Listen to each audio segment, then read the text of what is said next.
The silence between dawn and daylight is the most dangerous. In that fragile hour, the soul whispers what the mind refuses to hear.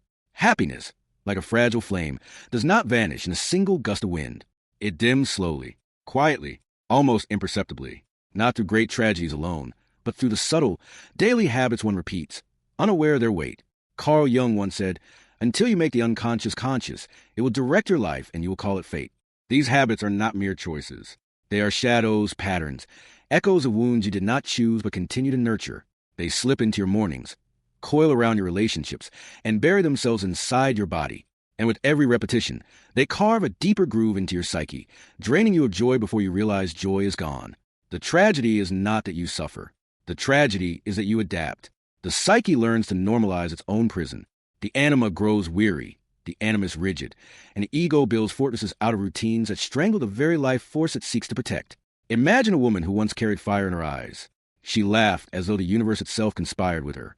Yet years later, her smile is faint, her laughter hollow. Nothing catastrophic happened. No great enemy crushed her. Instead, it was 1,000 small acts of self-abandonment, the small betrayals of her own essence, the things she tolerated, repeated, and called normal. Now you listening must wonder, how many of these invisible rituals are destroying your own happiness, drop by drop, moment by moment, and how long before you awaken to their power? For happiness does not collapse in explosions. It erodes in silence. It dissolves in habits. And tonight, we descend into the shadows of those habits, not to shame, not to condemn, but to illuminate. For only in illumination of shadow does transformation begin. There is a peculiar cruelty in silence. Not the silence of meditation, not the silence of peace, but the silence of swallowed words, of unspoken truths. Every day, a woman sits across from her lover, her friend, her own reflection, and she feels the rising of something unsaid, a need, a boundary, a wound, yet she pushes it down. She smiles instead. She calls it grace. She calls it patience, but inside, the unconscious takes note. Each unspoken word becomes a stone, and with every stone, the river of joy narrows. Carl Jung knew this silence well. He named it the shadow, that rejected part of you, buried not because it is evil, but because it is inconvenient. And when you do not speak, when you betray your truth to avoid conflict, you do not escape suffering. You only move it inward. The body carries it. The heart carries it. Your very energy dims with the weight of things you never dare to say. It begins with a small moment, not telling someone they hurt you. It deepens when you say yes, when your spirit screams no. And soon, you no longer know what your yes even feels like. You have rehearsed silence so well, it becomes your only language. This is one of the most common habits that destroys happiness, self-abandonment in the name of harmony. The paradox is cruel. While you silence yourself to preserve connection, that very silence erodes a connection from within. Relationships built on denial cannot endure the weight of truth. And here is where you must face yourself. How many times have you bitten your tongue, thinking it noble? How many times have you called it love, when in truth it was fear? The anima within you, the deep feminine essence, does not thrive on silence.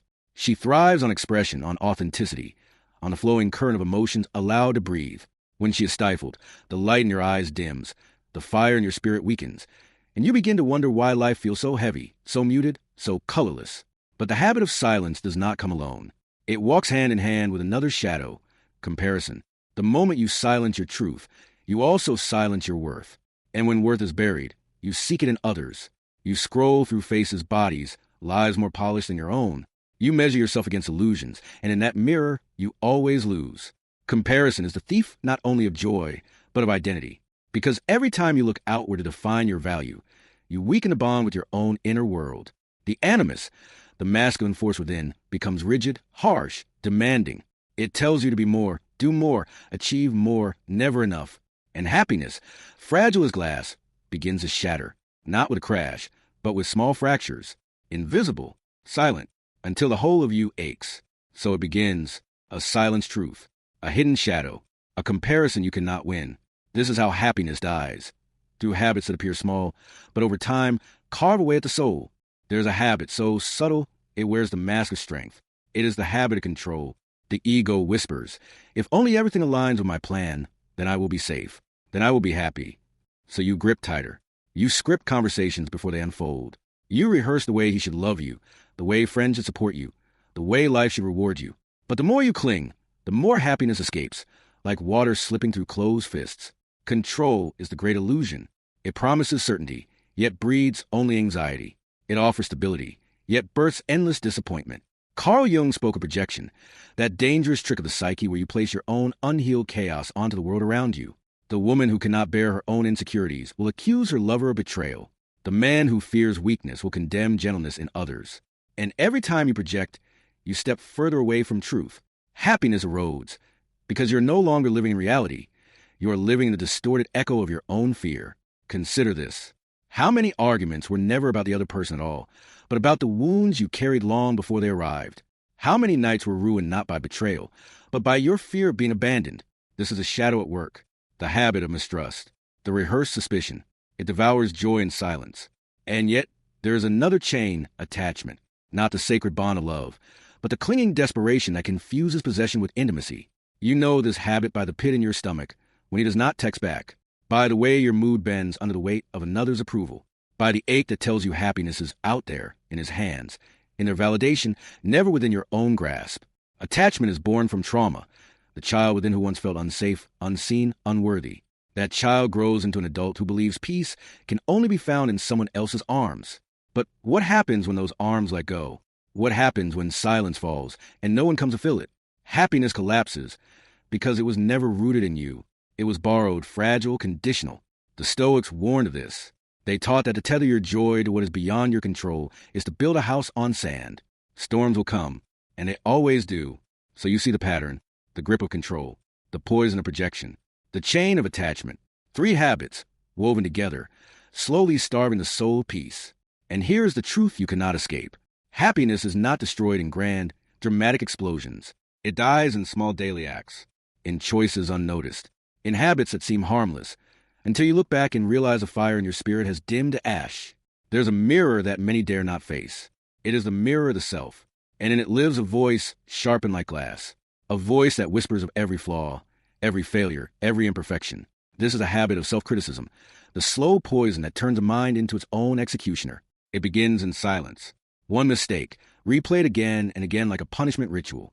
One wrinkle, one scar, one word spoken at the wrong time. The critic rises, cloaked in authority, and declares you unworthy of joy. Jung once spoke of the shadow, the parts of the self-exiled to darkness. But he also warned, if ignored, the shadow does not disappear. It grows claws, and self-criticism is its favorite weapon. Each day you kneel before its altar, believing that if you punish yourself enough, you might one day become perfect. But perfection is a cruelest mirage. It seduces with promises of love, respect, admiration. Yet the more you chase it, the further it runs. For perfection exists nowhere except in the hollow fantasies of a restless mind. And here lies the tragedy. Happiness cannot survive in a heart that is forever on trial. A soul whipped into submission cannot sing.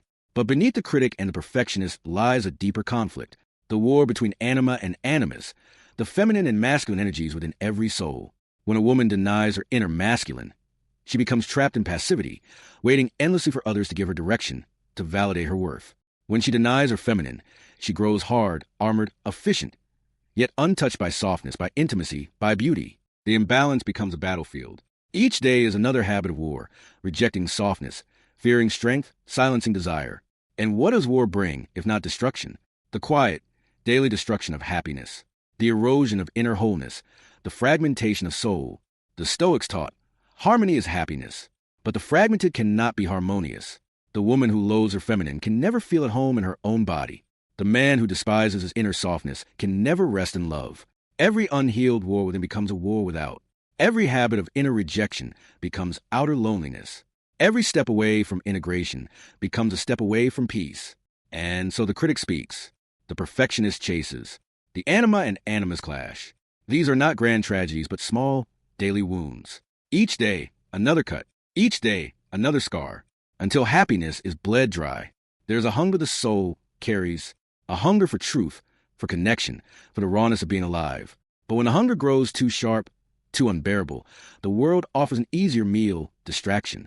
And so you scroll, you consume, you bury your silence beneath noise.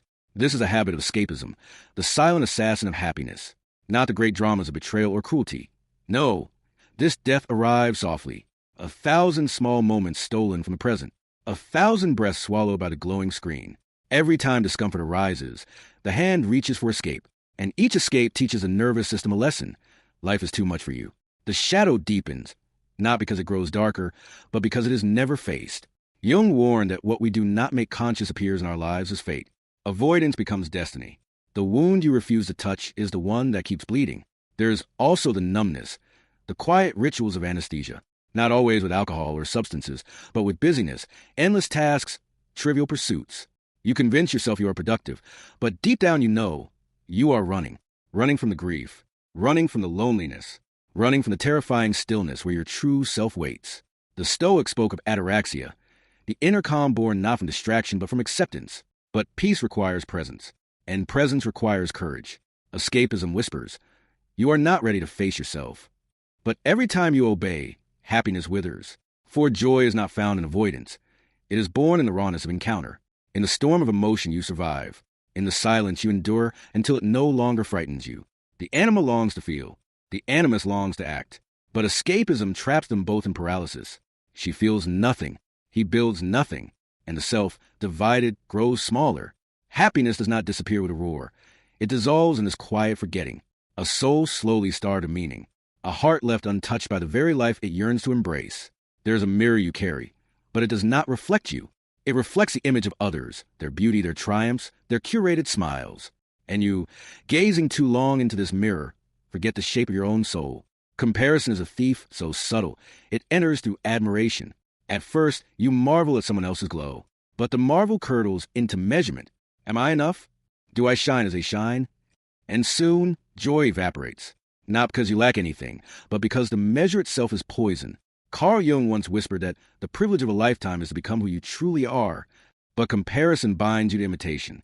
It chains you to shadows of other lives, until your own life feels like a pale reflection, never enough, never whole. Envy grows in the cracks of insecurity. It whispers, she is more loved, he is more powerful, you are less. And so you chase, not out of desire, but out of fear of being nothing. Yet happiness cannot bloom where envy roots itself. For envy blinds you to truth, that another's beauty does not diminish yours, that another's victory does not erase your path, that another's light was never meant to compete with your own flame. The habit of seeking validation deepens a wound. Each day, you beg silently, do you see me? Do you approve of me? Do I matter? And each approval soothes you, but only for a moment, like a sip of water that never quenches thirst. The animal longs for authenticity. The animus longs for purpose. But comparison mutilates them both. She is never enough. He is never satisfied. In this restless dance, happiness dies not from cruelty, but from forgetfulness. Forgetfulness of your own sacred uniqueness. Forgetfulness that the soul has no rival. Forgetfulness that you were never meant to mirror, but to burn with your own fire. The Stoics would have said, happiness is found when you govern your inner citadel, not when you measure its walls against another's empire. To compare is to abandon yourself. To envy is to betray your own journey. To seek validation is to place your worth in trembling hands that were never meant to hold it. And so the chains tighten, and the silent thief continues its work, stealing joy drop by drop until you awaken one day unable to remember when you last felt whole. There are chains that do not rattle, yet they are heavier than iron. They are forged from memories, old betrayals, sharp words, broken promises. You drag them silently and still wonder why you feel so weary. Resentment lives in the marrow, not in the moment. It replays, rewinds, reopens a wound. The past becomes a ghost that walks with you, not as memory, but as poison dripping into your veins each day. To cling to grudges is to drink fire and expect the other to burn. It is to tie your soul to a prison door and lock it from inside. For while anger may once have been a shield, resentment becomes a tomb. Carl Jung would say that the shadow, unacknowledged, rules us from the dark, and resentment is one of its cruelest masks. It convinces you that by holding on you have power, but in truth, it is the wound that has power over you. You may say, but I cannot forgive. What they did was unforgivable. And perhaps you are right. Forgiveness is not erasure. It is not permission. It is the refusal to let your spirit be forever defined by another's cruelty. The Stoics would call resentment slavery, for he who angers you owns you. And each time you replay the story, you surrender your peace to someone who is no longer even in the room. Happiness withers under the weight of grudges. It cannot bloom in soil salted with bitterness. It cannot breathe when the lungs are filled with yesterday's smoke. The truth is not easy, but it is merciful. You cannot change the past. You cannot undo the wound. But you can decide whether the wound defines your life, or whether your spirit walks forward, carrying scars as emblems, not chains. To release resentment is not weakness. It is the fiercest act of self-preservation. It is the soul whispering, I will not let your darkness dictate my light. And so, each day you choose to cling or to release. Each day you choose whether your happiness will be drowned by what has been or lifted by what may yet come. For resentment is the anchor, and only your own hands can cut the rope. The woman has walked far now, through valleys where her own reflection has been multiplied by water and stone, by silence and shadow. She begins to sense that happiness was never pursuit of light alone, but the reconciliation with her own darkness. Each habit she had once carried like a secret weight was not merely destructive. It was instructive. The bitterness of repetition carved her awareness, and now, standing at the threshold of herself, she sees the truth. The habits that slowly drain joy are not external curses, but inner agreements. Agreements she unconsciously signed with fear, shame, and longing. Agreements that can be broken the moment she dares to renegotiate with her soul. In the mythic chamber of the unconscious, Jung whispered that individuation is not the discovery of perfection, but the marriage of contradiction. The woman feels this. The anima within her whispers not of purity, but of wholeness. She realizes that to dissolve the chains of destructive habits, she must love even the parts of herself that forged them. The nights of endless comparison, the mornings of self-abandonment, the hours wasted in silence that was not reflective but suffocating. All of it was a psyche's cry to return home. She was never broken, only misaligned. She was never doomed, only asleep. And as she begins to awaken, there is no sudden firework of triumph, no loud proclamation of victory. Instead, there is a slow exhale, a silence that feels fertile rather than empty. The daily habits that once stole her happiness still whisper at the edges of her awareness, but now she recognizes their voice. They no longer trick her into believing they are truth. They are shadows, and she is a woman who learned to dance with shadows rather than be consumed by them. And you, yes, you who hears these words, feel the weight of your own reflection pressing into your chest. You know which habits steal from your inner kingdom. You know the lies you allow to slip into your bloodstream day after day. But if you are here, if your heart is still listening, then the shadow has already begun to dissolve. Healing is not the absence of temptation, but the awareness that you are more than its call. Happiness is not found in avoiding suffering, but in transmuting it into strength. The ancient archetypes rise to witness. The mother who forgives, the maiden who desires, the huntress who chooses freedom, the queen who commands, the lover who surrenders. Each one is you. Each one has been waiting. And as you step beyond the quiet destruction of unconscious habit, you return not to an empty life, but to a throne that was always yours. The throne of presence. The throne of desire that is not enslaved but sanctified. The throne of a soul that remembers her worth, even in the silence between words. If these words stirred something within you, if you felt the shadows of your own habits flicker in the mirror of the story, do not let them return to silence. Let them guide you into deeper reflection. Share this journey with those who are still walking blindfolded to their own routines, unaware of the small choices that slowly drain their light. Subscribe not for noise, but for remembrance. For more explorations into the hidden architecture of your psyche, the feminine power you were never taught to claim, and the mysteries that Carl Jung, the Stoics, and the great mythmakers left as maps for us to follow. And as you leave this space, take with you not just ideas, but presence. Allow these truths to echo in your own stillness. Comment below with the shadow you recognize most clearly in yourself tonight, because the act of naming is the first act of liberation. The throne of your soul is waiting. Do not let another day pass bowing to habits that starve your joy. Rise, return, and remember who you are.